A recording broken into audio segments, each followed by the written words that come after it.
Días a todos y a todas. Seguimos con introducción al aparato locomotor y estamos hablando ahora del sistema articular, de articulaciones.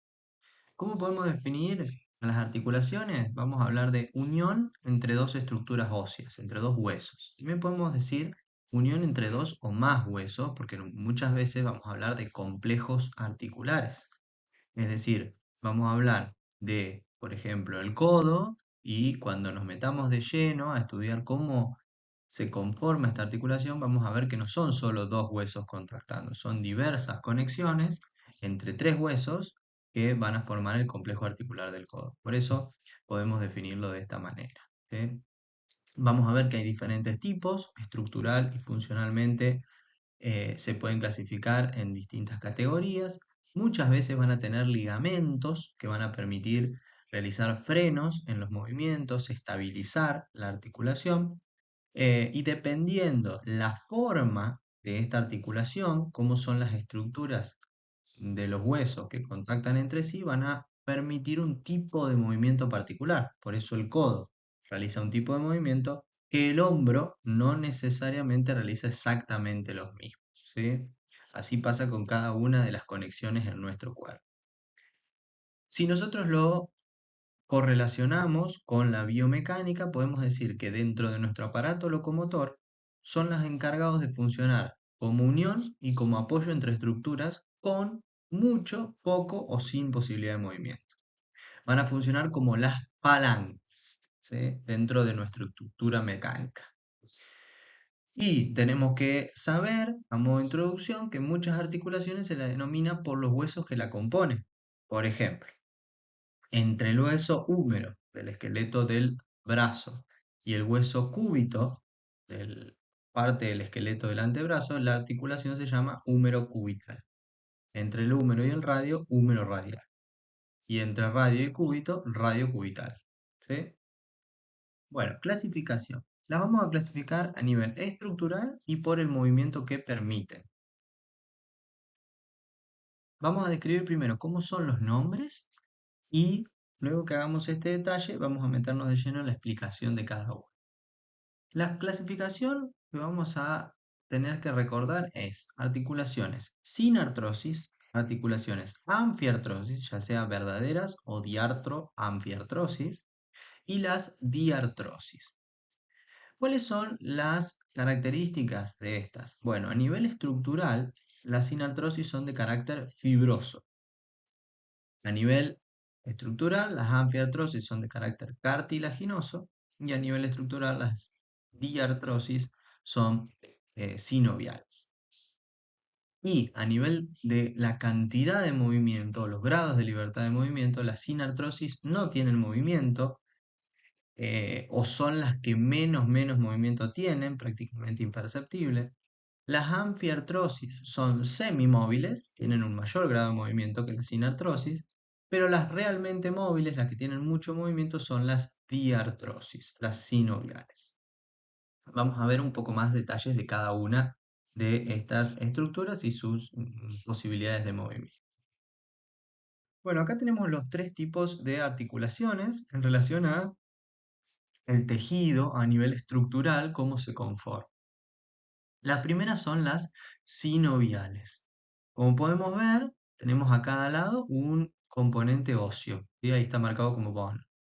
Esos componentes óseos, fíjense que van a contactar con toda una serie de estructuras en el medio que van a permitir la unión. En este caso vamos a hablar de una cápsula articular, de una membrana sinovial, de líquido sinovial, de cartílago, de rodetes, ¿sí? Vamos a hablar de toda una serie de componentes blandos que van a permitir una articulación que va a ser funcionalmente de mucho movimiento.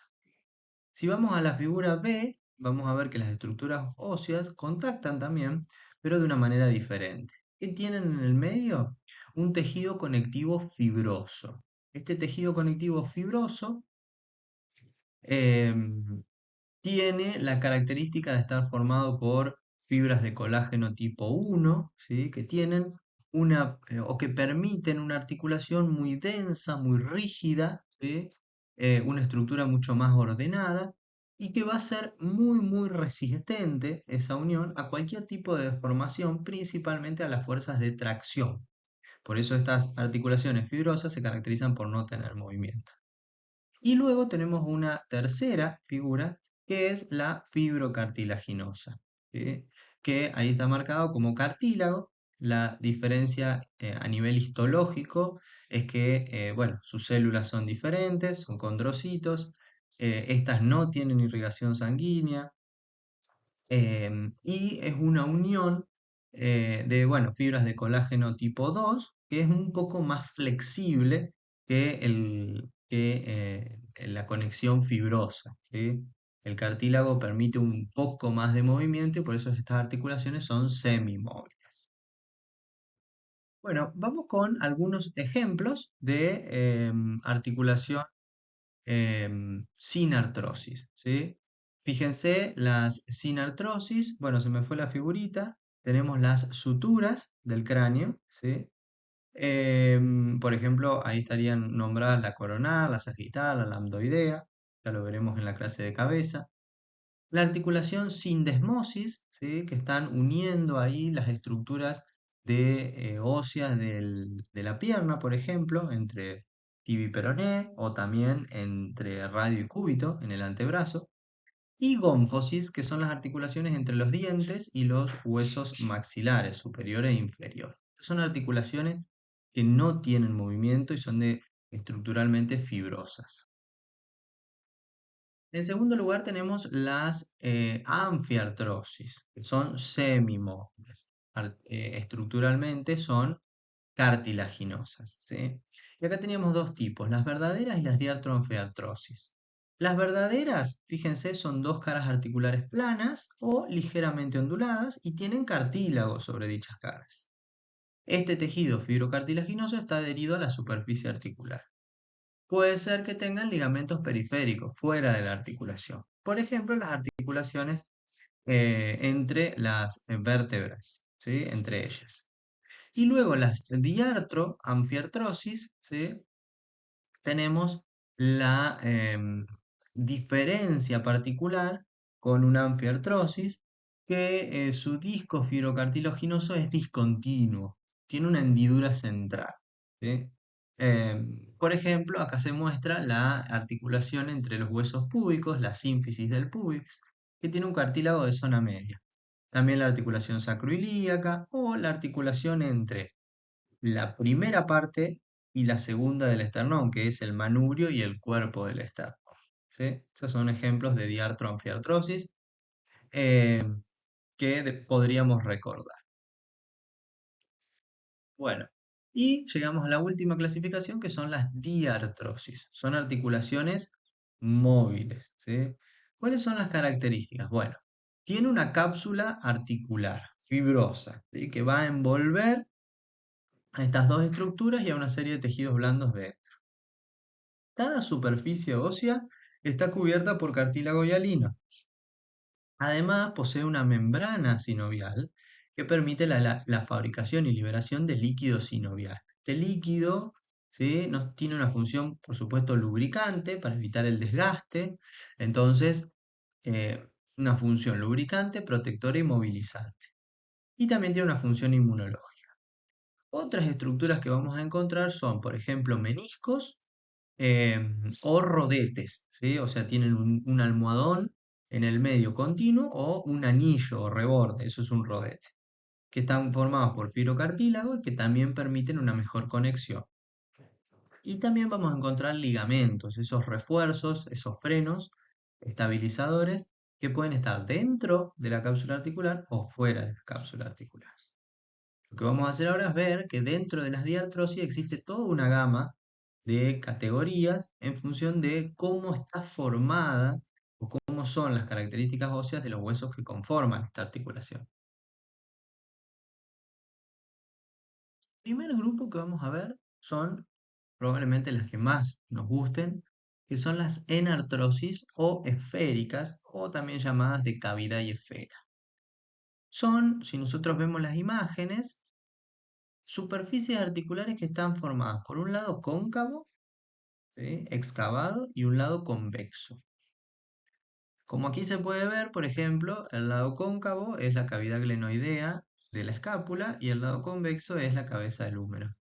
En la articulación coxofemoral, el lado cóncavo es la cavidad cotiloidea y el lado convexo es la cabeza del fémur. Suelen tener rodetes marginales que mejoran la conexión, amplían el espacio de contacto y sus movimientos son multiaxiales, es decir, van a permitir todos los movimientos, la flexión, la extensión, la abducción, la aducción, las rotaciones internas y externas y las circunducciones. Segundo ejemplo son las condilias o condilartrosis o también llamadas elipsoideas. ¿Por qué?